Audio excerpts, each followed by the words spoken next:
with a choice, leading with courage, responding with a full-throated yes. The picture of Mary painted by our second reading is the opposite of the stereotypical, quiet, submissive, passive Mary most of us were introduced to as children. Today, let's open ourselves to seeing Mary's strong, passionate, and prophetic dimensions. How is it that a brown-skinned first-century Jewish woman named Miriam, who lived in poverty, unable to read or write, who grew up in a town of 1,600 people, became one of the most celebrated women in history? That's the mystery. Fordham University professor and sister of St. Joseph, Elizabeth Johnson, deconstructs in the book, Truly Our Sister, a theology of Mary in the Communion of Saints. Johnson begins by freeing Mary from the projections and misperceptions that have been placed upon her. And once liberated from the ideals of Christian perfection, feminine permissiveness, and blind obedience, Johnson goes on to introduce the creative presence and action of God doing something that had never been done before, something new, becoming human in the person of Jesus. She goes on to build a historical picture of the everyday life of Mary of Nazareth. What might the choice of Mary, young, vulnerable, and incredibly ordinary, as God-bearer, teach us? Perhaps not to underestimate or misjudge before we get to know and understand people. Perhaps to be able to see everyone. I'm curious, is anyone wondering why we're reading about the Annunciation on the Feast of the Assumption? It is intentional. And the reason is, of the 13 scenes in Scripture where Mary is identified, Luke's Magnificat offers the longest passage of any woman's voice in the New Testament. It offers us insight into who Mary is as her own person and how she thinks.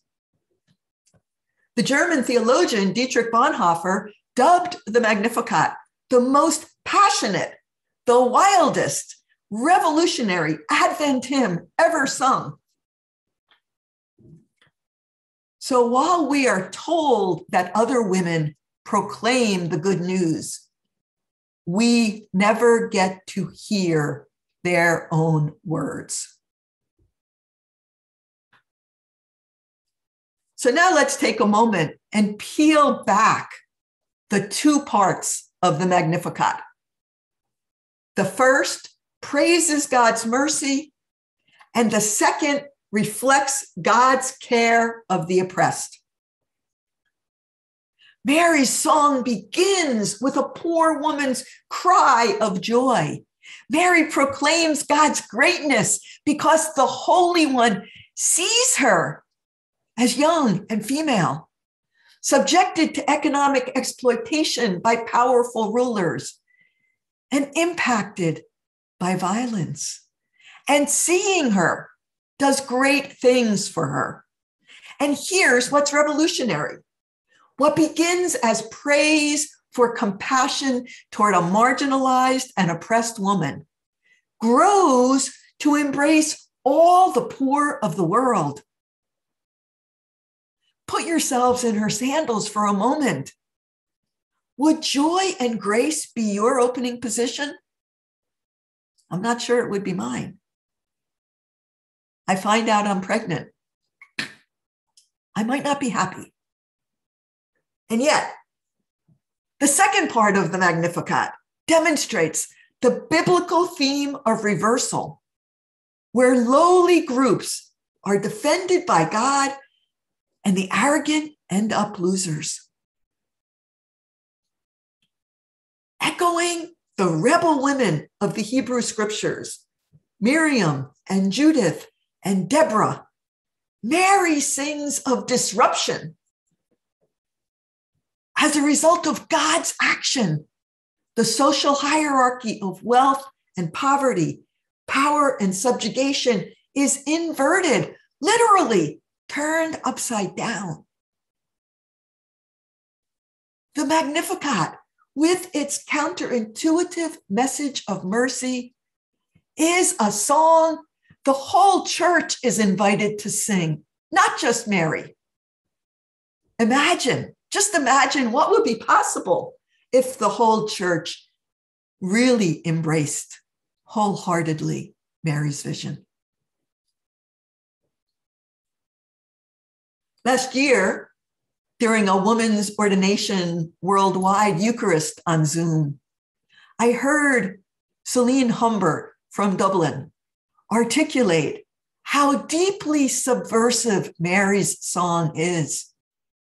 Celine presented Mary as a visionary who sees the Spirit heralding a total transformation of relationships through justice and mercy. This is what the reign of God, the reign of love looks like, Celine said. Think about that. Mary gives us an image of what the reign of love looks like.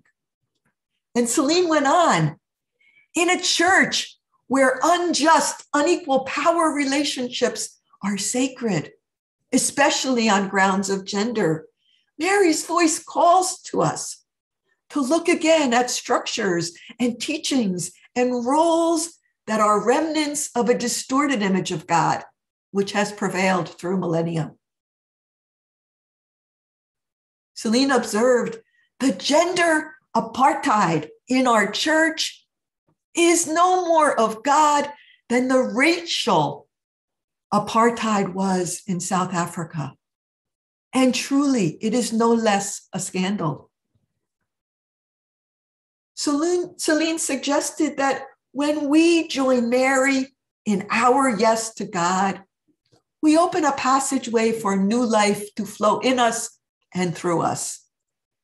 And that life bears lasting fruit. It's true. God can be sought and found in daily encounters with suffering, in our tears, and in the laughter of the poor, as well as the groaning of creation. We do not often reflect on the courage of Mary in giving her wholehearted yes.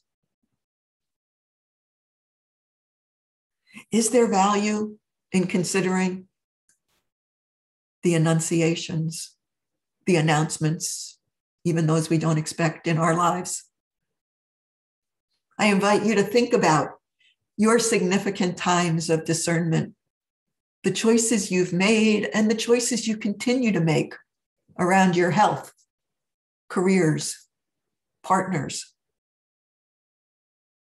Just as with Mary, the moments of choice or annunciations in our lives come with no guarantees, and the path forward is not clear.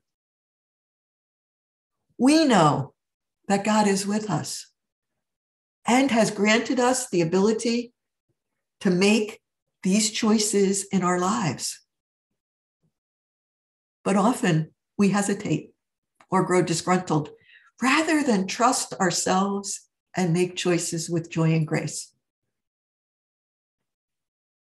Perhaps we can take a lesson from Mary and believe that we are worthy of great things.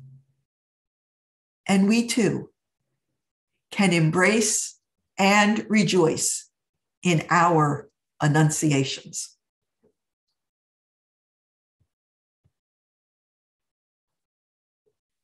God bless you all.